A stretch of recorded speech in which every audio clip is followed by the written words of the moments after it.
that on and say good evening and welcome to the Richmond Society. I'm Barry May, Society's chairman.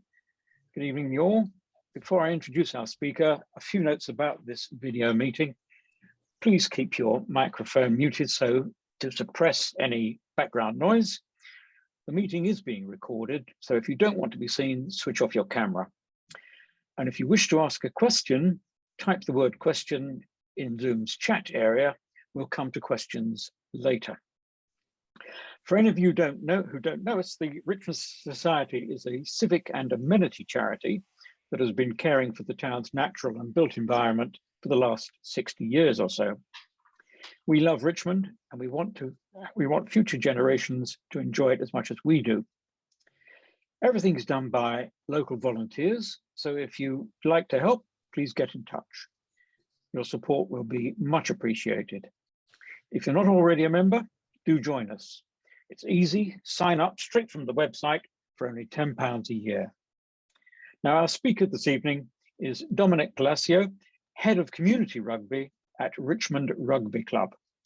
He's going to talk to us about changing lives through the power and influence of sport. It's something they've been doing for a long time, but especially over the last year. Ladies and gentlemen, Dominic Palacio. Thank you, Barry, and thank you, Andy, for the opportunity to speak this evening. And good evening, members.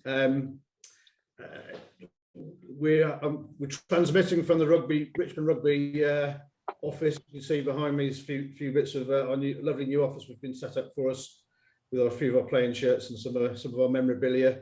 As you may or may not be aware, we've been in the town for 160 years as of this year. So 1861, when President Lincoln came into power in the United States, was when the Richmond Rugby Club was formed. And just a slight bizarre fact about our colours, the gold, red and black. Everyone thinks we're upside down German, but we're not. We're actually, we copied the Belgian Lancers at the World Fair in 1861, so that's where our colours come from. A bit of a useless fact, but there you go, right there. Anyway, I want to talk about some of our work that we've been doing, and I thought it would be, there's going to be some slides, and you have to bear with me with the technology, if it doesn't go, if there's a few pauses in between a few things. I do have a video for you to show to you as well further into the talk, which is only a couple of minutes long. And then obviously we can talk about some stuff at the end if you want to ask any questions. So first of all, I've been in community rugby, and not just with Richmond, for the last 10 years, and prior to that I had a life in business, and I had and my rugby background comes from my father. And what I'll do, if I start my slides, I will disappear into a box, I think. 1 second. Okay, so that's me. This logo on the right hand side, Community Group, is the company who operate the community department on behalf of the club, and I felt obliged to include them in it, because without them there wouldn't be a community department at Richmond Rugby Club. So I'm going to move to my next slide. So this is a few shots of me playing rugby. I'm not quite as slim as that anymore, but and as you can see, I'm an ex front row player. Play at number 2, which is the position of hooker. So it's my job to throw the ball in straight and hook the ball back in the scrum, and amongst other things. Now, my father, my surname isn't Italian, as everybody thinks it is, with the IO on the end. It's actually Spanish. And my father and his family came to the UK in the late 50s into rural Gloucestershire. And my dad up here, at the ripe old age of 11, went into a secondary school in a village called Bishop's Cleeve near Cheltenham, and didn't really speak any English, but he found this sport everybody was playing with this odd-shaped, egg-shaped ball, and he found himself being quite good at it, and more so from a kicking prowess, because he's a fly half, and unlike myself, where I'm a front row forward, he had the glamour of being the distributor of the ball, and the current Owen Farrells of this world and people like that. So that my dad in his senior rugby days down here ended up playing for Cheltenham Rugby Club alongside some England internationals at that time, and then became my coach. We moved from Gloucestershire to Worcestershire, and over here, these colours here, the dark blue and the gold, is Worcester Rugby Club, which are now Worcester Warriors at the professional end of their club, and Worcester Rugby Club still exists. So that's a bit about my family history. But we talk. The title of the talk is obviously changing lives and the influence of sports. So my father would say he wouldn't have had the friends he has now and the opportunities he had if he not got involved in rugby in the manner in which he has done. And it changed his life at 11 years old, and fast forwarding up into my adult life. So I played at a sort of semi-professional level, and I played amateur rugby. And whilst I was in my life in business, I ran my son's age group at a club down in Kent, in Tunbridge Wells Rugby Club. And basically, I went through a situation 10 years ago where I went through a divorce. And my kids were, my children, Scarlett and Luca, were 9 and 6. It was at the back end. Sorry, I've jumped a slide. Didn't want to do that. I'll come back to you. Actually, let's stop sharing. Here we go. So I co-parented my children for 2 or 3 years. So I decided to take up rugby coaching on a part-time basis, and I ended up working for Harlequins, Saracens. I worked for a toddler rugby company called Rugby Tot, so I could pick and choose my hours with them and co-parent my children for 2 or 3 years. And then Harlequins asked me to come on board on a full-time basis, and I worked on for their foundation, and worked on what we call the Inner City Rugby Development Programme. I'll go back to my PowerPoint. Give me a second. There we go. So this is one of the projects I work with. This chap in the middle is a guy, if you watch rugby on TV, is Ugo Monyo, is an ex-Harlequins player, and we ran a project called the Urban Rugby Squad, which were run over school holidays inside London, in Wandsworth, Lambeth, Southwark, and down into Croydon. And the idea of these programs, which are funded by corporate sponsors through Premiership Rugby, is to try and get kids outside of the normal rugby environment playing the sport. And to my frustration, a lot of these projects had great headlines, and we had some great participation, but they were only ran for relatively short spaces of time. So we're talking 10 or 12 weeks, going into a school, trying to build relationships with children. And unfortunately, the vast majority of children would prefer to be playing football or everything else. But we, in the rugby world, have there's certain values associated to the sport. We're quite proud of the fact that we don't normally back chat to our referees and our match officials. There's an element of respect involved. It's a very physical game, obviously, but when we come off the pitch, whatever is on the pitch remains on the pitch, and we shake hands and go and have a drink with our opposition in the bar afterwards. And we're very proud of those sort of the respect element of the game, and we feel that we can give children the opportunity to experience that. Then there are some very close parallels to how people in society should act with each other, with respect and all the other core values of the sport. So the Harlequins projects were interesting, but I felt were a little bit short-sighted in terms of the length of time that these projects would run for. Came out with a load of data at the end of them, and to placate the corporate sponsors, the fact they'd spent thousands of pounds funding these things. And so Richmond Rugby in 2016, I'll come on to that in a second, so I was just checking where I was. I'll come back out. So in 2016, Richmond decided to start a community programme in partnership with Community Group. And at its core, what they wanted to do was drive participation locally to the club, to increase the numbers of children who play here on a Sunday. And we had at that time about 400 children ranging from the ages of 5 all the way through to 18, boys and girls playing rugby. But with a lot of children, when they go off to the private schools when they're 13 and 14, stop playing club rugby because schools play on a Saturday, clubs play on a Sunday, and a lot of the schools. And if children start making the top teams in the schools, they're told by their schools to stop playing their club rugby because they need to stay fit and well for their schools rugby. So there's a big dropout at a lot of clubs at that age level. So we decided, or the club decided, they wanted to sort of engage with the local schools and mainly the state schools to help them with rugby coaching, and then take it into schools who maybe don't have rugby programs.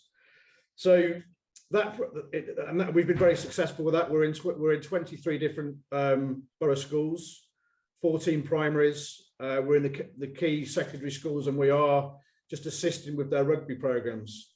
So, and then the biggest factor for both the club and community group was to get us to a point where we weren't costing the club any money, and unfortunately we got there relatively quickly because some of the schools were paying for us to come in, and we would apply for charitable grants to do some work. So close to my heart was actually taking rugby into communities who don't ordinarily play the sport.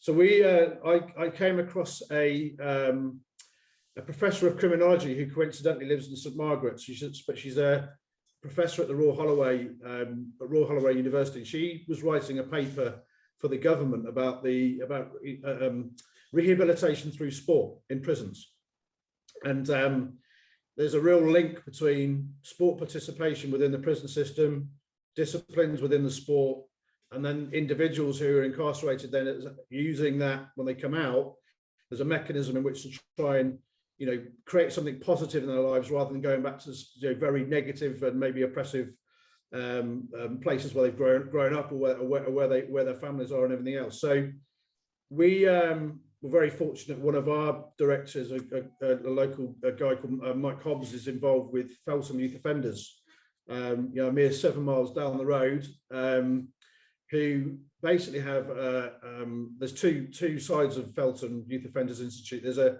15 to 18 year old little juvenile estate and an 18 to 21 year old estate. Now, the 18 to 21 year olds have had historically lots of sport programs in there because they're adults, and it's relatively straightforward to get a sport program going when you're dealing with adults. Now, the under 18s, which are probably the more vulnerable and probably have the biggest opportunity in terms of the rehabilitation, had no outside sport opportunities. And albeit they have a rugby pitch there, they have a football pitch, they have a full gymnasium, but everything was being run by internal gym staff, and it's the same people they would see day in, day out.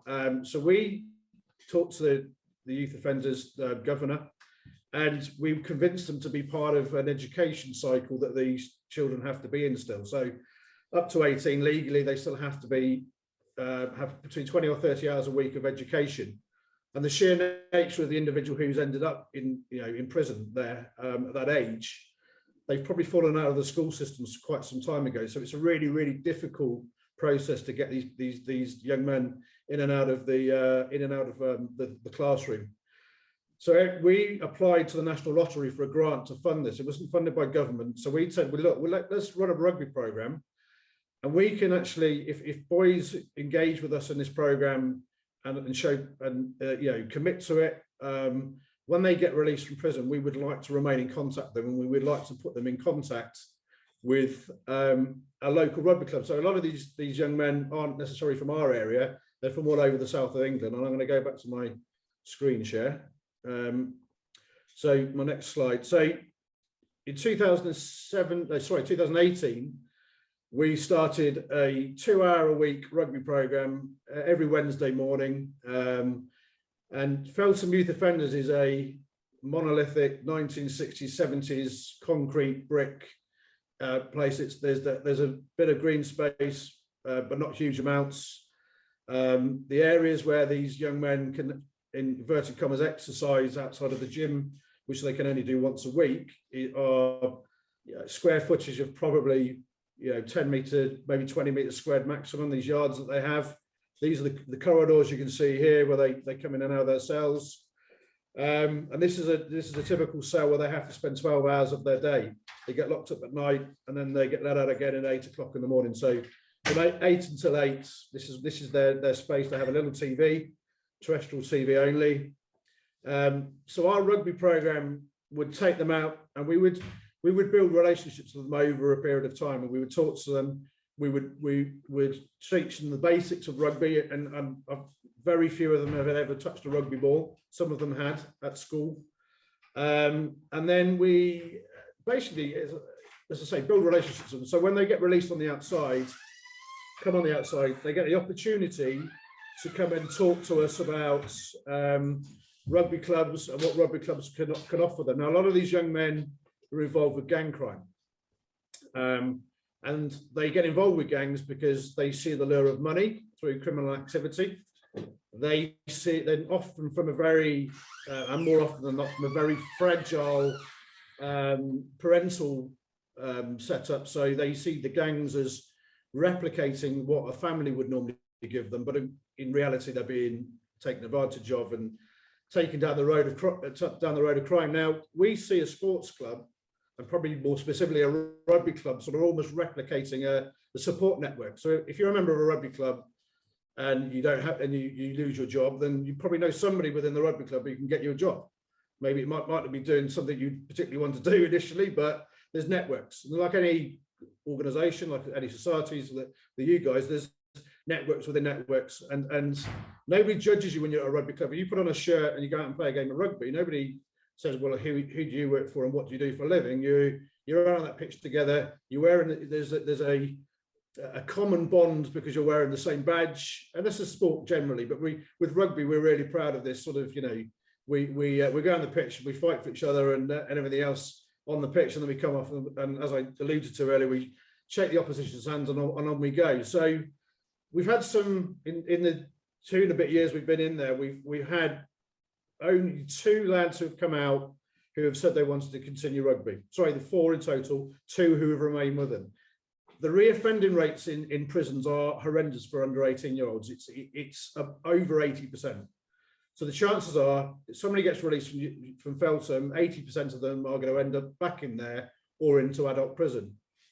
So one young man, this guy here, Jack, from Kent, Gravesend in Kent, came out 18 months ago, sorry. We guided him to Gravesend Rugby Club. Fortunately, one of their coaches worked at a pupil referral unit, which is a school where children go, the one-stop shop before they get completely expelled from school, who mentored him. And I'm pleased to say he's not part of the 82% who have reoffended. Jack he's got a job. He's not reoffended. He's still playing at Gravesend Rugby Club, and he's one of the success stories. Now, in financial terms, that's saved the system £120,000 a year, but that's not the relevance. The relevance is he's now back on a path of being a conforming member of society, and more importantly, there's no more victims of criminality, which he might have been involved with previously. So that's one of our programs. So we haven't got to the COVID bit yet. So we've been doing other things. We've been mentoring young men who have played rugby and have maybe fallen the wrong side of the tracks, or started to, by linking up with groups within the town. There's a local mums group called Mums Against Mugging. I don't know if you may or may not have heard of them. There's been some knife crime in the town, and there's been some gang. And would you on Richmond Green, there's been some issues on there.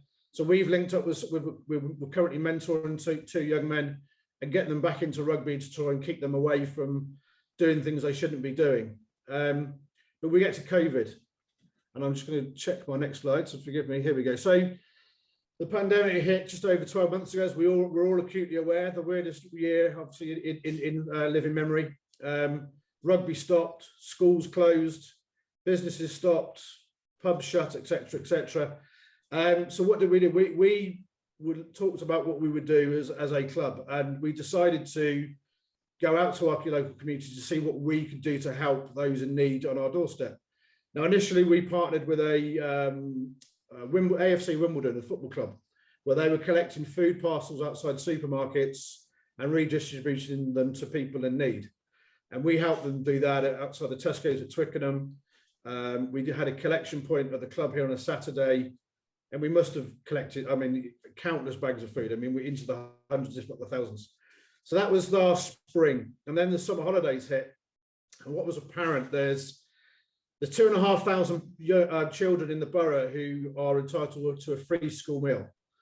Now, with the schools shutting, those children were able to still access free food vouchers, but their parents needed to be online. They needed to be relatively tech savvy to be able to access a food voucher to which then they could go and spend in a supermarket.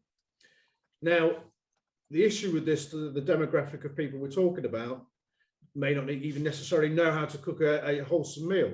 You know, something we take for granted. But that theoretically, that parent could go into a local supermarket and spends the £3 they got per day on, you know, £1 pizzas or Haribo sweets or whatever it may be, the things which aren't good for the children, but that's what children would like.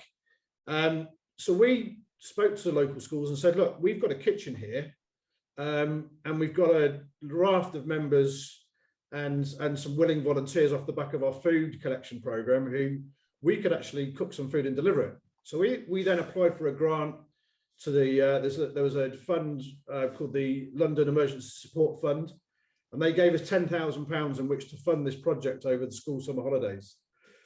And we actually ended up cooking and delivering. It was up to 100 meals per day, varied day to day, depending on who wanted them. So we turned from a rugby community department into a food, not only cooking food, but a food delivery service. And we were going into places like the Ivy Bridge Estate. I don't know if you're aware of that, in Isleworth, near the Twickenham Rugby Stadium. It's a 5 high rises. There's over 5,000 people live on that estate, all in social housing. And we were giving out meals to probably 20 or 30 of children on that estate every day. And we've been doing that every school summer holidays. It was brought into the public arena by the Manchester United footballer Marcus Rashford, who himself as a child accessed free school meals. And he's from a single parent family. And without that, he says he wouldn't have had necessarily a nutritional meal every time. So there is whilst the kids are at school, it's great, but when they're on holiday, that provision isn't supplied by government. But he's very much put this in the arena, and they're now actually, for the next 12 months, the government are paying for children to have not only food in the school holidays, but some physical activity. And this last Easter holidays, we've run on behalf of Achieving for Children, who have the contract with Richmond Borough Council to do all the school provision and the social outreach provision in the borough. We've had children here every day over the last 2 weeks, having a meal, playing some sports, and we've actually got 2 children coming on Sunday who will start to play rugby. And us as a club, if we have children who can't afford to pay membership, or their parents can't afford to pay membership, we have bursaries. So we have children here who play rugby who get a free membership, free kit, just to remove the barriers from playing sport, which we feel is vitally important. Now, so that was, we're going to come up to Christmas. We even, myself and my partner and a couple of other volunteers went out on Christmas Day and delivered 47 meals, a Christmas meal to the entire families on Christmas Day. So it was very humbling to be able to do that. So if everybody remembers Christmas holidays, we were all hoping we would be able to release out of the November, December lockdown, and unfortunately the news came that the numbers were going back up and the schools were going to have to shut again. So I sat there literally day after New Year's Eve when that announcement was made. I think it was either the 2nd or the 3rd of January. And we realised back in the summer that there's an awful lot of children out there who were expected now to homeschool. So those same children who can't access a daily nutritional meal, what are they going to do when it comes to homeschooling? They would have already been behind because of what happened over the summer. So we just quickly set up, we got our gazebo out again. I can't even see our gazebo now, it's not on any of the pictures, but set it up at the entrance of the club, put out through our members, can we have some second-hand laptops? I had no idea how we were going to get these laptops to school children. A nice coincidence, one of our players works for a tech refurbishment company up in Stevenage called Veritas Digital, who kindly offered to refurbish all these laptops for next to nothing. I mean, they're talking £15 per laptop if they were usable. And you know, if they had broken screens or broken keyboards, they could fix them. And so we put this call out, and I was asked by the chief exec of Veritas, well, how many laptops do you think you're going to get? And I thought, well, I have no idea. We'll probably get maybe 20, 30, maybe 50, but if we can turn those around, that's 50 children who are in front of a screen homeschooling where they wouldn't ordinarily be able to. By the end of February, we'd collected over 1,000 laptops. Fortunately, Veritas didn't get scared off when we started literally giving them van loads of and you can see down here, some of the devices in the back of the van. They came down every week. They took them away, refurbished them. If they could reload them, if they were salvageable, reloaded them with up-to-date software, gave them back to us. And we, not only did we, listen, I can't state this for a fact, but I'm pretty sure we covered the entire digital divide in the borough. We asked every school, we asked them 2 or 3 times through their head teachers, do you need laptops? And we gave out over 300 into the local borough. And then Hounslow Borough, a couple of the next player of ours is a councillor in Hounslow, said, can you help us? Because our need's even greater. They have they had identified over 2,000 children who didn't have a device. So we've actually put out there it's over 500 devices, and it's been massively humbling, and nothing to do with rugby, but what we have done is we've met some amazing people along the way. We've had conversations with people from Achievement for Children for the council, which we never would have conversations with. We've met lots of willing volunteers who've given up precious time to be able to do this in what really is quite, you know, back in the middle of the pandemic, quite dangerous circumstances, really, when you're going around people's houses and giving out stuff and knocking on doors, and you know, it's been amazing. It's been amazing, it really has. We are now, and we have been talking with the Met about going back to our crime piece. So rehabilitation in the prison system is desperately wanting. And even the white paper that Professor Rosie Meeks came up with, which the government, by the way, adopted, we don't see it being adopted actually in the prisons because they're saying there's no money to put these sport provisions into prisons. So we started talking to, there's a team within the Metropolitan Police called the Safer Schools team. And the Safer Schools teams are in areas of London where there's more depravity than there is in our borough, but there is certainly depravity within the boroughs, we all know. And they put police officers into schools to sort of try and build relationships with children and try to talk to them about the dangers of gang grooming, dangers of getting involved with crime, not working hard in school, and all these sorts of things, and to varying degrees of success. So we've designed a project where we're going to, with the MCC Foundation up in Swiss Cottage, so we're attaching cricket and rugby, and we've got a project called Fast Forward, where we go into, and this is a horrendous statistic, but the most vulnerable children who are targeted by gangs for gang grooming are now as young as 11 years old. Coming out of primary school into secondary school, if they're under 12 years old, they can't be incarcerated. So what they call drug couriers, they're county lines activities, which you may or may not have seen on TV. These young children are taken advantage of by being offered money. And once they're in, they're almost in a trap, because once the gangs have got them, they're then threatened. You know, they tell their schools, they tell their parents what they're up to, and there's a bit of a cycle where they can't get out of it. So we are going into, and we're fortunate, we're on the cusp of getting some funding for this in Richmond as well, but we've got an experimental project in Westminster where we're going to go in with a police officer who's effectively undercover, but they've got a coaching qualification in some sports, a cricket coach, a rugby coach, and we're going to deliver some sport programs, but we're going to talk to these children about the risks of what happened when they go to secondary school. We're going to offer them some free school holiday provision. And at some point in time, our police officer will tell these children they're a police officer. So rather than tell them that in the first place when they run a mile, they've already built a relationship with that individual, and hopefully we'll get some traction with children actually thinking about when that individual at secondary school comes up to them and says, do you want to earn £50 by doing this for me? The answer is going to be no. So that's our latest project. So I want to show you the film actually about our digital divide, which will tell you a little bit more about it. It's only 3 minutes long.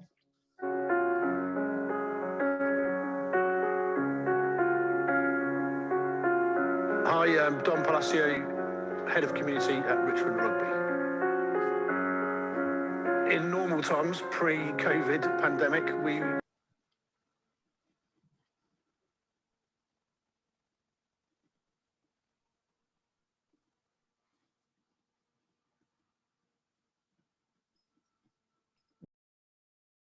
the first lockdown, it became apparent that there was going to be a need for free school meals for those kids who would normally get them at school, but during the summer school holidays.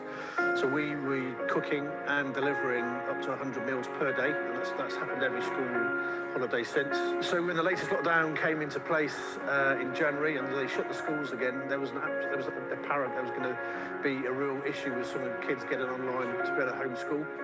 So we launched very quickly a second-hand laptop and tablet collection point at the club. Nice coincidence, Charlie, one of our players, works for a company called Veritas Digital, and he linked us up with Sue, who's the founder of the company, and the team came to an agreement where they would help us do the refurbishment of all the devices. Their services have been superb, and without them we couldn't do what we're doing.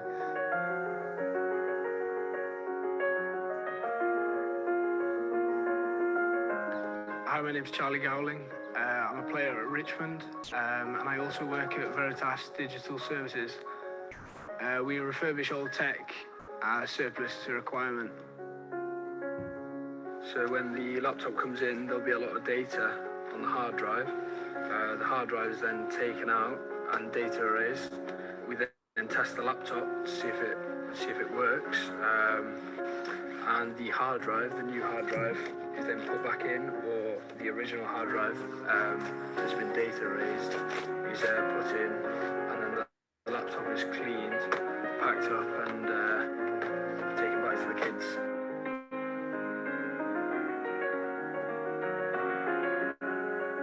Yeah, so Richmond's a great club to be a part of. There's a massive community around it, and I think that's why there's been so much support around the tech drop-off, because everyone wants to help, everyone wants to donate their old redundant tech, and so to be a part of that, you know, it's a great thing to do, and I'm quite proud of what Veritas has been able to do, but also what Richmond's been able to do.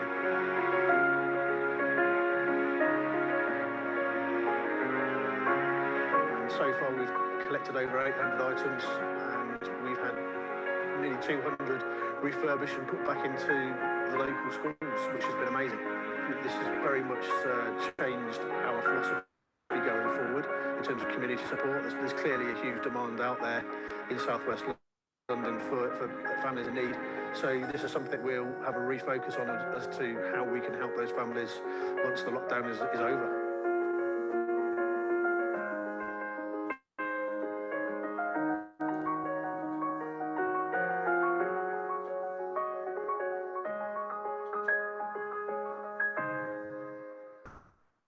This is where we're at, and it's been an amazing 12 months where it's been so difficult for so many other people to be able to go out and help them, and I think we've got to a point where it's really refocused us as a club about our community connections, because it doesn't just start and end with rugby delivery. It's about more than that, and yeah, we're very, very proud of what we've managed to achieve. I am going to go back to my screen share a second, because we've got one more slide I wanted to show you, which has got a few statistics on it. It just sort of summarises our year. In the strangest years for everybody, we've some amazing things have happened, and you know, if you know, the people who have helped us along the way, whether it's financial donations for the laptop refurbishment, or people giving up their time, precious time to help us. It's been it's been absolutely amazing. And the future's bright for us, and we're really excited about getting out there and helping other people in and around our local community. That's pretty much it from me. I think is it time to open the floor if everyone's got any questions? But yeah, that's we feel very passionate about rugby. We feel very passionate about helping young people. We've even got some funding to do some walking rugby for some older members of our local society. So if anybody's interested in coming along and playing non-contact walking rugby, that's soon to be launched over the coming weeks. And if you want to get in contact with me, I would go, if you can find the Richmond Rugby website and have a look at the community page. My email address is on there, and I think Andy, was that sent out with the invites? I don't know whether it was. It can be sent out with the post event details, so no problem. Okay. More than happy to do. Excellent, and thank you. That's me, everybody, and thank you for the opportunity. Thank you very much, Dominic. I've got a couple of questions of my own, and maybe there are others from the audience. But my first question is this: you mentioned respect at the beginning, and I wondered whether you find that children pick up on the respect that is usually shown by rugby players compared with the well-publicized disrespect sometimes seen on the football pitch. Absolutely. We have a continual message when we talk to children in our rugby club, and it's very much an England Rugby and RFU driven initiative about the core values of the sport, and they are teamwork, respect, enjoyment, discipline, and sportsmanship. And unfortunately, you still do get, when you see parents, you can imagine, if you're a parent of a rugby child and they're in a physical environment, sometimes they can get a knock here and there and everything else. And when there's a competitive game going on, emotions can overflow. So we very much, as for my sins as well, I'm a qualified referee. So there has been the odd occasion where you have to politely remind somebody that, it's not the Six Nations that they're watching, it's their child trying to have some fun. And their over-exuberant enthusiasm about their son or daughter scoring that tries maybe should be tempered a little bit. But listen, as a whole, I think our sport is still in a very good place. The professionalism of rugby at the top end, that we have seen things creep in from very much like you see in the football world. But as a whole, I think we're in a very good place still, and very proud that our sport has that respect element still. Very good, Dominic. You're giving away laptops, refurbished laptops. You 300 in the borough, you mentioned, I think. You're giving meals to those who need them. But how are you financing all of this? Who's paying for it?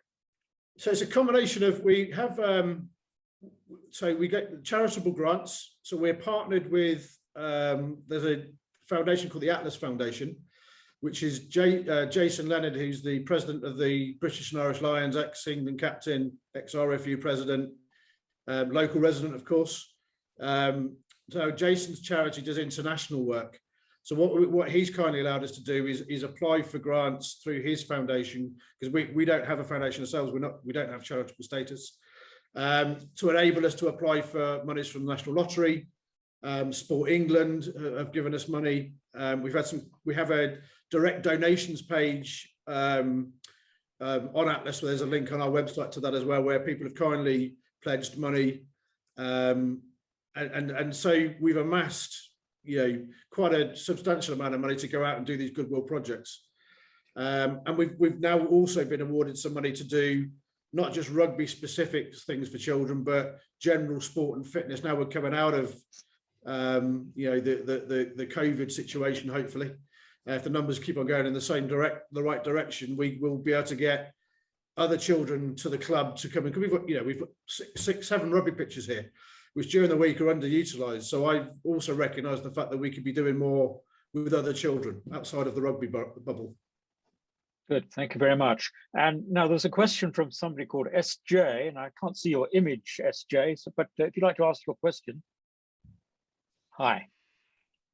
Hi, just what's next? I mean, what do people need? What do the kids need for the summer? I mean, we're still in a difficult situation. How can people help more? So we've got various. I've just sort of touched upon the fact we've got some monies to do some sort of general fitness things for children. We do have a pot of money actually from there's a fund called the Active Richmond Fund, which came through the council to do parent and child fitness together. So a mum and or a dad with their son or daughter will be able to come along to us over the summer and run around on the pitches and hopefully have some fun at the same time. In terms of so we've run these camps on behalf of the council as well this last 2 weeks. We've done our own rugby camp for our rugby kids, but we've had about 20 odd children a day come in doing multi-sport activities. Now some of our players, all our players, albeit we play quite high up in the leagues, they're all part-time. So some of our players are teachers. So some of our teachers have come and worked on our sport camp over the school holidays, and we're hoping the council will allow us to do that again. And in amongst that, they also get a free meal. So there's other things about, we've already talked about the crime prevent stuff we're looking at trying to get involved with. And we see that some rugby players, whether that's male or female, can be very positive role models for young people. As much as I'd like to think myself in my late 40s would kind of connect with a 14, 15-year-old, I think a semi-professional rugby player in their early to mid-20s who's been given the skill set, and they're all going through resilience training and teenage mental health training, as well as their rugby coaching and first aids and all this sort of stuff. So they'll have a tool set in which to go out and help these vulnerable children. But listen, we're open book. If anybody's got any suggestions on how you think we can help further, please do get in touch. All right, good. Thank you very much. And the next question is from Sarah Turner. Sarah. Hello, evening. Nice to see you all. I was just inquiring out of curiosity, not necessarily for me. The walking rugby, is that males and females, and what age groups? Yeah, it's over 55. It's male or female.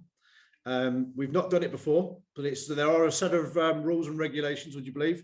There are other clubs who play it as well. So once we get a team up and running, we will look to play some fixtures. I reiterate, it is non-contact. So we are going to turn it into a bit of a social thing as well. So we'll relay on some teas and coffees afterwards, and because we're going to run it during the week and in the mornings. So that's the criteria. We haven't launched it as yet. We've been trying to get the school Easter programs over and done with, and then we're going to go out with that. And but at any moment now, it's there, and we have the funding for it. So that's also the National Lottery have paid for that as well, by the way. Oh, right. So that too, for our coaches to run those. Thank you. Well, non-contact rugby sounds extraordinary, I must say, for somebody who likes to watch the Six Nations. All right, Andy Dowding, you have a question, I believe. Thanks, Barry. Dom, firstly, thank you very much for a truly inspirational talk. That was absolutely terrific. And I think I probably speak on behalf of everybody by saying congratulations to you and to the club for some really awesome, as you say, you use the word humbling. I'm looking back at my time during lockdown and wondering if I've done anything half as worthwhile as what you and your team have done. So fantastic. I suppose I've got a two-part question. One is Veritas, who clearly were pretty instrumental in being able to distribute those laptops. You'd like to think that there was a positive commercial outcome for them with all this, and that they can build their business around it. Do you believe that'll happen? So that's my first question. And my second question is, with all this fantastic work, there's been a lot of stuff in lockdown which I think has sort of changed the world a bit forever. And I think I'd like to think there was some real tangible legacy that's come out of the work that Richmond have done, which will change, our world forever, and will be a sort of permanent legacy. So, sorry, two rather big questions there, but No. So on the Veritas point, so first off, Veritas are a very small company.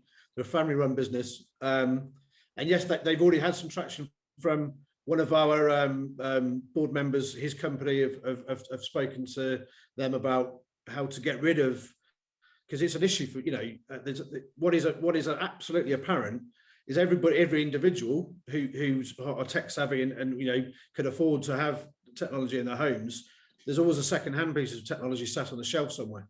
So that's what we got obviously off the back of the campaign. But then you go into businesses where you've got to be up to date with what you're doing from a technology perspective. There's an awful lot of tech waste out there.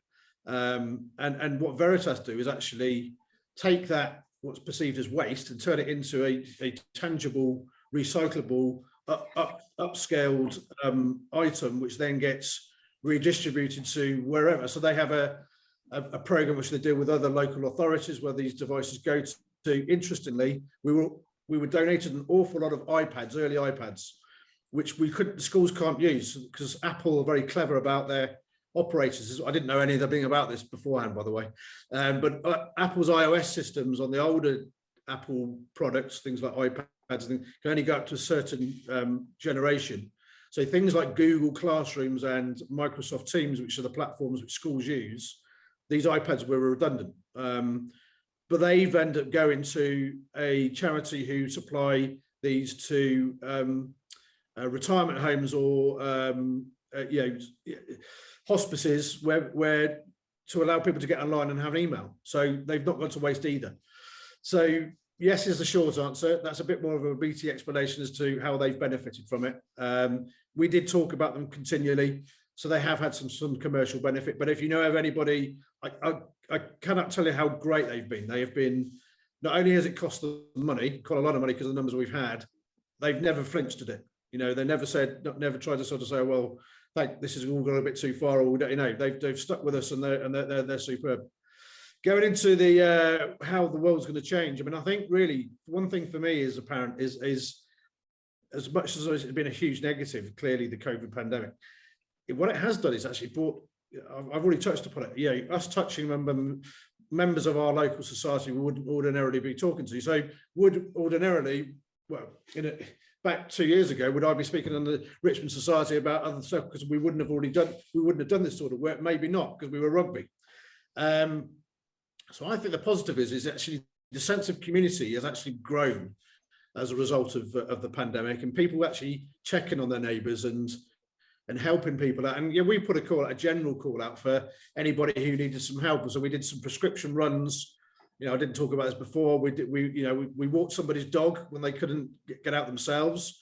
Okay, there's only one instance, but things like this, just, you know, and we're very much in a position where, and if anybody knows of a family in their street or around the corner where they may need some help, you know, I'd probably encourage you to knock on the door and see if they're okay. But if you come across maybe a family with a challenged young person and everything else, you know, we're not necessarily saying rugby is going to be for everybody, but do get in touch, because I've got a team of coaches now who are very well skilled in lots of sort of areas of helping young people. So